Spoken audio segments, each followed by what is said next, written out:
We are in Lobethal, where we're setting up a demonstration site.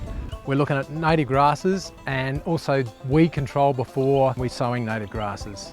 We're really fortunate with this site. We've had 2 new people actually come in. They bought this land and haven't had it for too long, and they've agreed to let a portion of their land be used for this demonstration and trial site. I'm an architect, my wife's a landscape architect. I work in predominantly rural developments, particularly with horses, and I often engage with an equine permaculturalist addressing pastures and even looking specifically at native pastures. So for the opportunity for me with my work to have a trial of managing native pastures is just completely brilliant.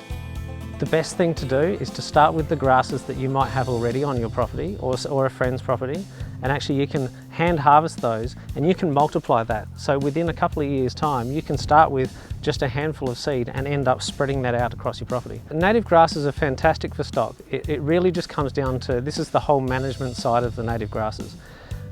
It does depend on the site, it does depend on rainfall, and there's a lot of factors, but you might only be grazing a particular paddock twice a year. There are times and places where you might only graze it once. So in a high input-output situation, you would not be using the native grasses. But in a situation where you've got good rotational grazing and you have the ability to rest a paddock for long periods of time, that's where the natives are perfect. And the best part about them is not only are they perennial, they're green all year. So they'll flower at this time of year, drop seed, and then they're green, and then they get a bit of rain through summer, and then away they start growing again, and you've got green feed through summer. Getting seed can be tricky. There are a few suppliers around that you can get seed from. It is really expensive at times. At Seeding Natives, we only grow and collect seed at the moment for the projects that we're undertaking. So whether it be ecological restoration or whether it be someone's paddock or in viticulture. One of the benefits of native grasses is the reduced fire risk. So with a typical exotic pasture that might be Phalaris and Cocksfoot and a range of other species, you can be up to 20 odd tonnes per hectare. With a native grass pasture, you may be down anywhere between 2 and 5 tonnes per hectare.